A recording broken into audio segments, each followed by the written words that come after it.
सबको जय मसीह की। मैं हूं श्याम और स्वागत है आपका होप चैनल हिंदी में। आइए हम प्रार्थना करें। हमारे मान सच्चे जीवते अनुग्रहकारी प्रभु, हम आपका शुक्रिया अदा करते हैं इस बात के लिए कि आप हमारे दयालु पिता हैं जो निरंतर हम पर दया और अनुग्रह का हाथ रखते हैं। इस वक्त हम प्रार्थना करते हैं प्रभु जी, जब हम तेरे वचन को पढ़ते हैं, सुनते हैं, समझते हैं, तू हमें अपना सामर्थ्य दे ताकि रब्बी हम इन वचनों के द्वारा बहुत आशीष पाएं और दिन ब दिन तुझ में बढ़ते जाएं। तुझसे हम ऐसी दुआ मांगते हैं, सारा आदर महिमा तुझ देते हुए इस प्रार्थना को मांगते हैं प्रभु यीशु मसीह के नाम से, आमीन। मेरे बहन भाइयों, मैं आपका स्वागत करता हूं आज के इस वचनों की श्रृंखला के अंदर, जिसका मुख्य शीर्षक है प्रभु यीशु में बढ़ते जाना। और आज हम देख रहे हैं, जब हम प्रभु यीशु मसीह में बढ़ते हैं तो हमारे जीवन के अंदर कुछ चिन्ह आते हैं जो बताते हैं कि सच में हम प्रभु में बढ़ रहे हैं। हमने पिछली बार देखा कि जब हम प्रभु में बढ़ते हैं तो परमेश्वर के फल से हम लबालब भर जाते हैं। ये फल हमारे जीवन के लिए पहचान है। हम देखते हैं कि इसमें ऐसा कुछ नहीं है जिस पर हम घमंड करें। मेरे बहन भाइयों, यदि हमारे पास अच्छा बोलने का अगर हमारे को परमेश्वर ने एक वरदान दिया है, अच्छा गाने का वरदान दिया है, अच्छा लिखने का वरदान दिया है, तो मेरे बहन भाइयों इसमें घमंड ना करें। ये हमारी काबिलियत नहीं, लेकिन ये परमेश्वर की ओर से है। ये फल परमेश्वर ने हमें दिया है ताकि हम प्रभु की महिमा करें और उसके उद्धार के कार्य में अपने आप को इस्तेमाल करें और अपने जीवन को उस परमेश्वर के मार्गों पर चलाएं। यीशु मसीह का दावा है और उसकी आशा पर ध्यान करता है। ये यीशु मसीह का दावा करता है, जो फल है यीशु मसीह दावा करते हैं और उसकी आशा पर ध्यान लगाते हैं। और उसकी आशा क्या है? अनंत काल का जीवन। यीशु की और उसके शिष्यों के लिए शिक्षा। हमने सीखा है कि ये जो फलदायक जीवन जो होता है, ये यीशु के लिए और उसके शिष्यों के लिए एक शिक्षा है। प्रत्येक व्यक्ति अपने फलों से पहचाना जाता है। पिछले हफ्ते हम इस विषय में देख रहे थे, पिछले वचन के अंदर, कि इंसान जो है वो अपने फलों के द्वारा पहचाना जाता है।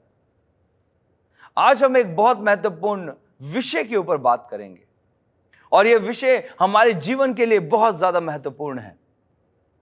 अगर हम इस विषय से चूक गए तो हम शैतान की ताकतों से लड़ नहीं सकते मेरे बहन भाई, क्योंकि आज का विषय है एक आत्मिक युद्ध का जीवन।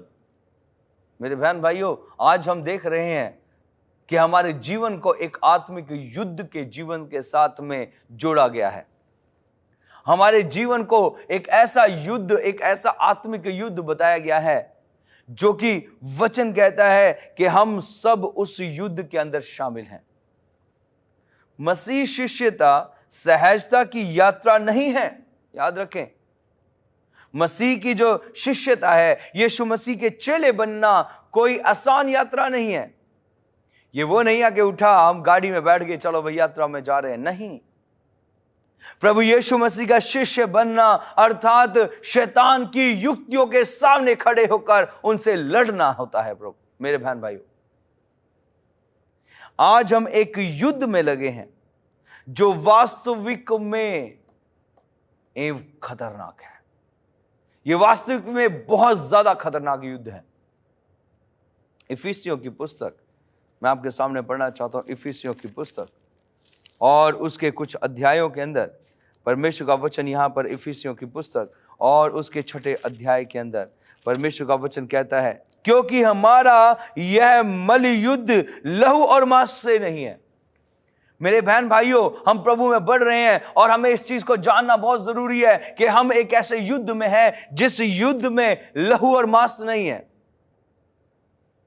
परंतु ये युद्ध है प्रधानों से, ये युद्ध है अधिकारियों से, ये युद्ध है संसार के अंधकार के हाकिमों से, और ये युद्ध है उस दुष्ट आत्मिक सेना से जो आकाश से गिराई गई है। मेरे बहन भाइयों, याद रखना, ये हमारा जो युद्ध है ये आम युद्ध नहीं है।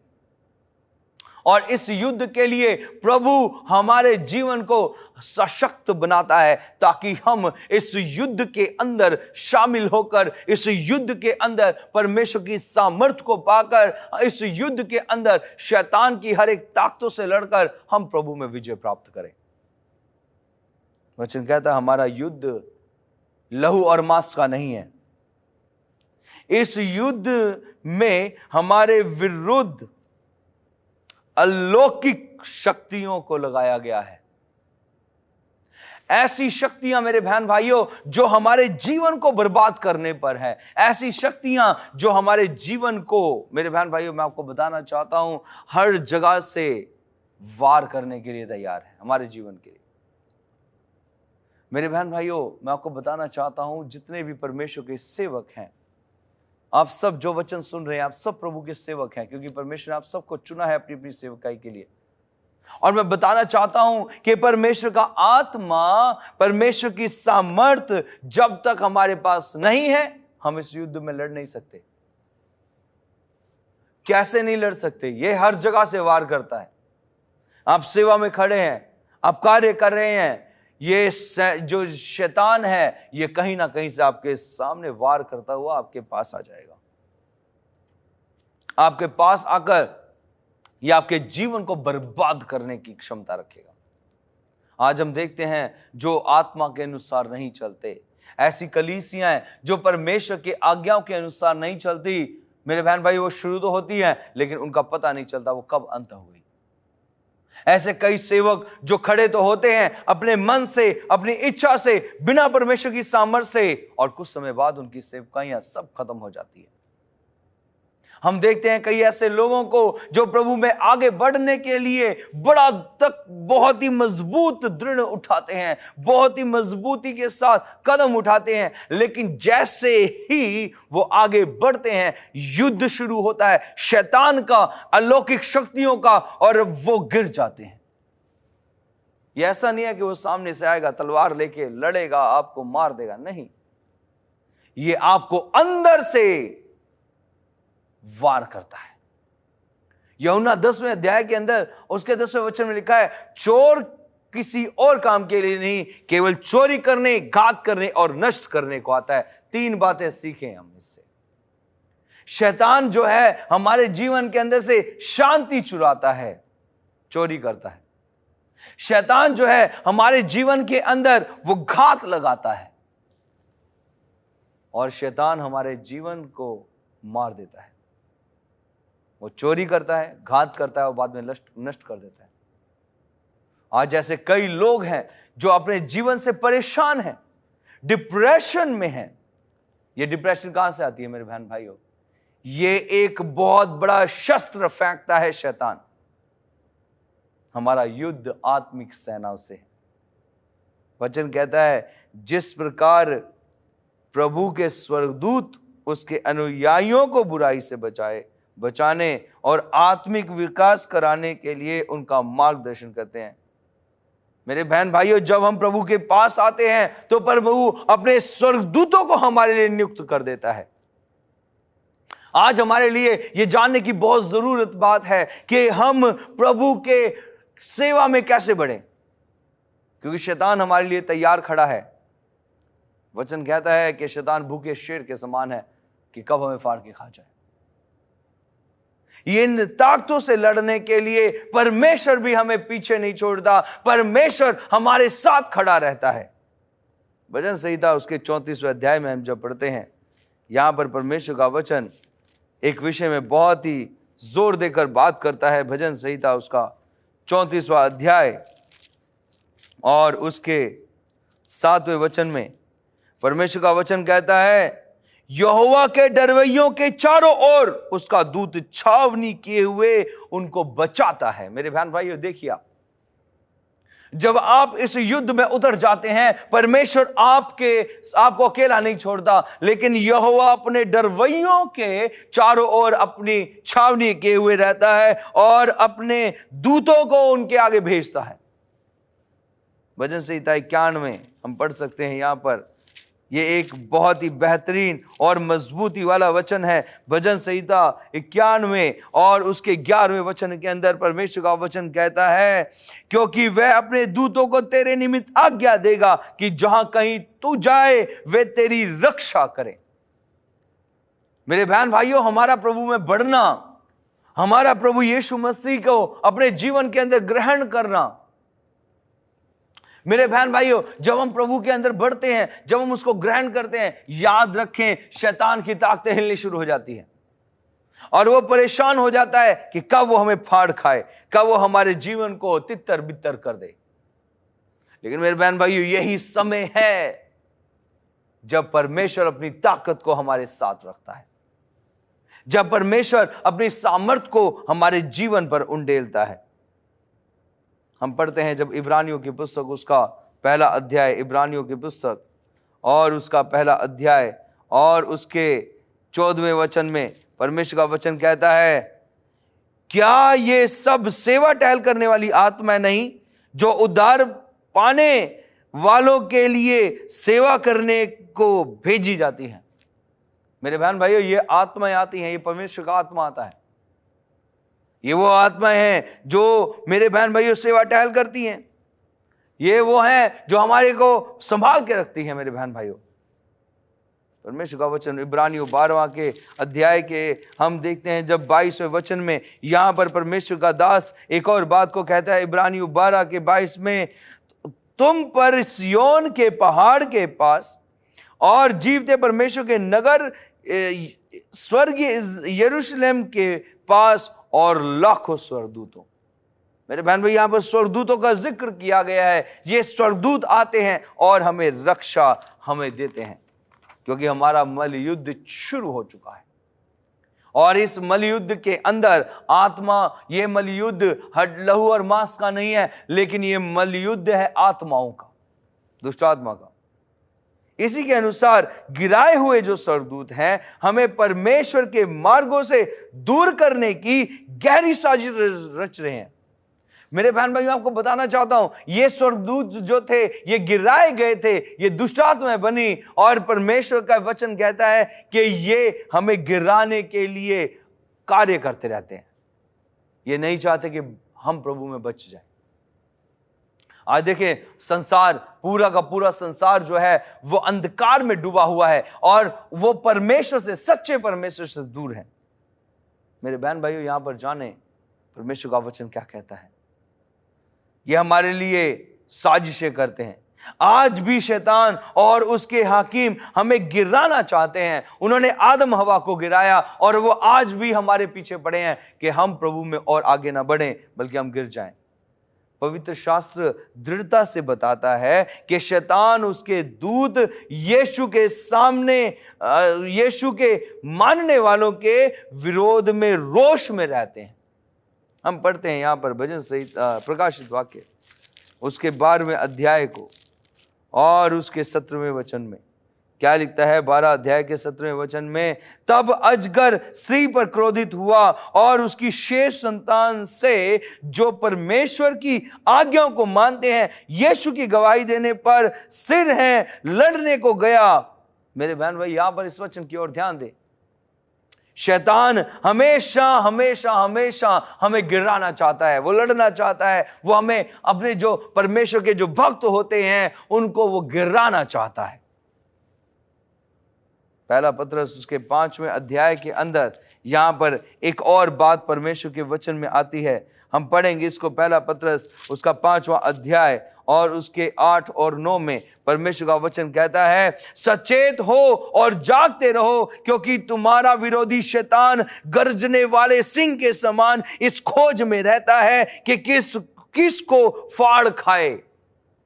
मेरे बहन भाइयों, वचन कहता है सचेत रहो, जागते रहो।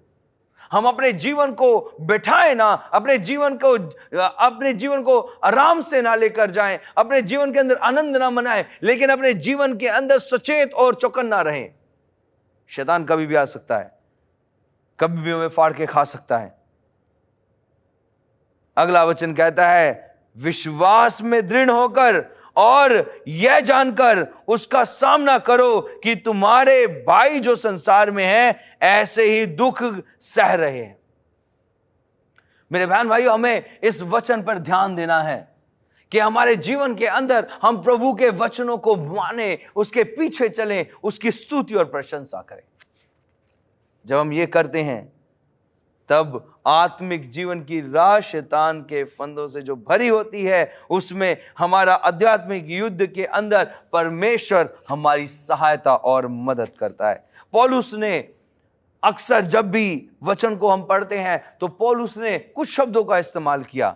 इफिसियों की पुस्तक अगर हम पढ़ें दोबारा से, इफिसियों की पुस्तक और उसके कुछ अध्यायों के अंदर 6 और उसके 12वें और 13वें अध्याय के अंदर, जब 13वां अध्याय पढ़ते हैं, हमने 12वें अध्याय के अंदर देखा, अब यहाँ पर 13वें अध्याय के अंदर परमेश्वर का वचन कहता है इसलिए परमेश्वर के सारे हथियार बांध लो।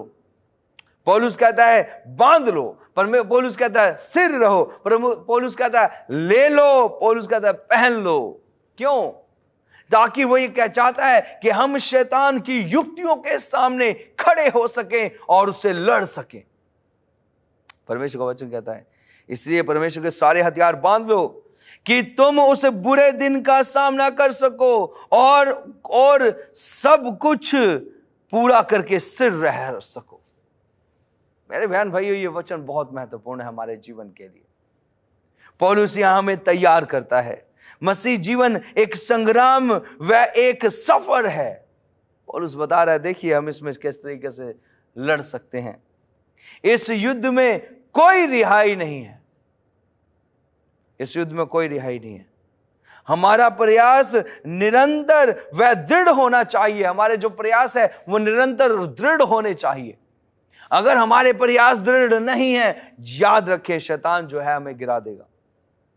हमारा अटूट प्रयास ही हमें शैतान की परीक्षाओं के ऊपर विजय बनाए रखता है। मेरे बहन भाइयों, अगर हम विश्वास करते हैं अटूट, तो यही विश्वास हमें शैतान से लड़ने से हमारी सहायता मदद करता है। मसीही सत्य निष्ठा को हमें अवरोधी ताकत के साथ खोजना चाहिए, वह दृढ़ उद्देश्य के साथ बनाए रखना चाहिए। मेरे बहन भाइयों, जब हम प्रभु में आ जाते हैं तो सत्य निष्ठा को अपने जीवन में बनाकर रखें। हम क्या होता है, सभी को इस संघर्ष में शामिल होना चाहिए।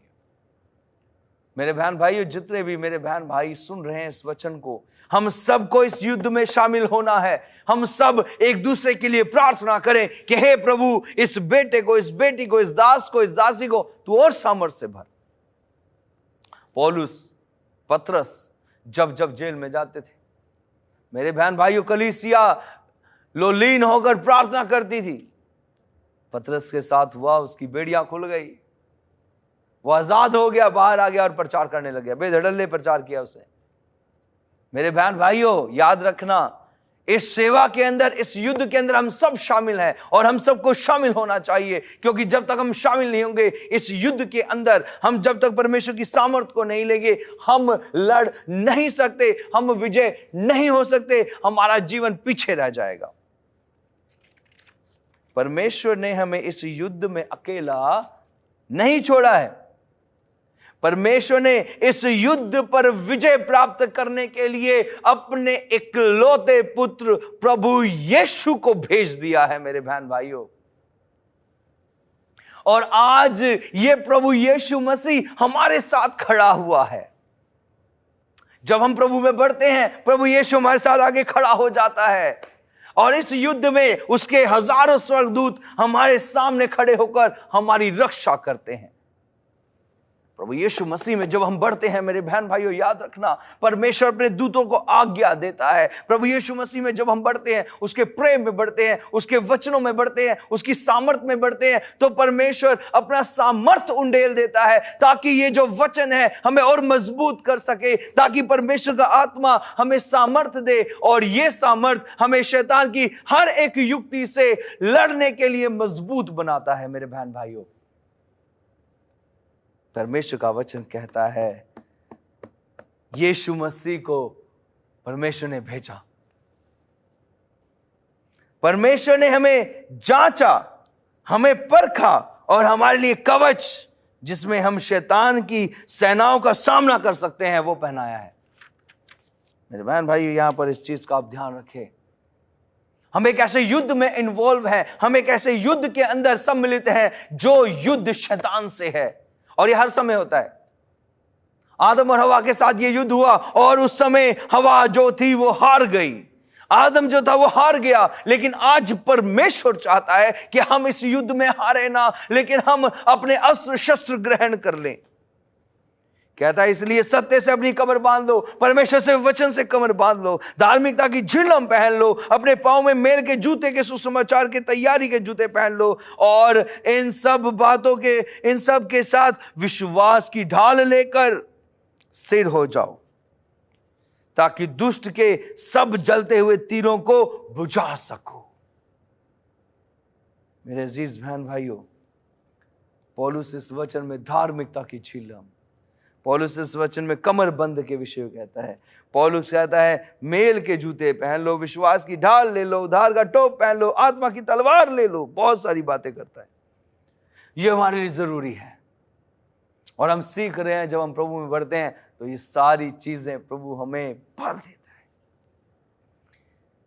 इफिसियों 6 अध्याय के 13 से लेकर 13वें और 18वें वचन में हम पढ़ते हैं, हर समय 18वां वचन देख रहे हैं, और हर प्रकार से आत्मा में प्रार्थना और विनती करते रहो, और इसीलिए जागते रहो कि सब पवित्र लोगों के लिए लगातार विनती किया करो। मेरे बहन भाई, याद रखना, परमेश्वर हमसे चाहता है कि हम प्रार्थना में लगे रहें। परमेश्वर चाहता है कि हम हर समय विनती किया करें, हम पवित्र आत्मा की हजूरी को अपने जीवन में मांगे। जब हम ये कार्य करते हैं मेरे बहन भाइयों, याद रखना, परमेश्वर का आत्मा हमारे पास आता है, परमेश्वर का सामर्थ आता है, परमेश्वर के दूत आते हैं जो हमारे लिए खड़े हो जाते हैं, हमारी लड़ाई में हमारी सहायता और मदद करते हैं। इस कवच के साथ यीशु मसीह जो कवच है, ये है प्रभु यीशु मसीह। मेरे बहन भाइयों, सुरक्षित हो जाते हैं हम लोग। आत्मा के अचूक शक्तियों पर पूरी तरह से निर्भर होकर हम आत्मिक वीरता में बढ़ते जाते हैं, एवं हम जिस युद्ध में लगे हैं शैतान और उसकी शक्तियों के विरोध, हम इस युद्ध को जीत लेते हैं जब हम प्रभु यीशु के साथ होते हैं, और जब परमेश्वर इस आत्मिक युद्ध में हमारा सहायक होता है। परमेश्वर से आज सुरक्षा मांगे, परमेश्वर से इस युद्ध में अपने लिए रक्षा मांगे, क्योंकि परमेश्वर हमको बचाता है। आइए हम सब प्रार्थना करें।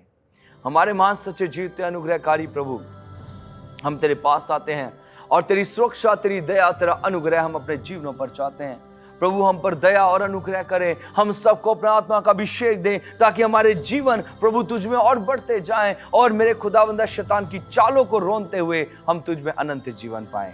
मांगते हैं इस प्रार्थना को प्रभु यीशु मसीह के नाम से, आमीन। मेरे बहन भाइयों, मैं आप सबका धन्यवाद देता हूं कि जब हम सब मिलकर इस आत्मिक युद्ध में एक दूसरे बहन भाइयों का साथ देते हैं, हम सब पर परमेश्वर का आत्मा काम करे, और हम सब मिलकर परमेश्वर के इस युद्ध को सफल बनाएं, और हम सब अनंत जीवन में प्रवेश करें। सबको जय मसीह।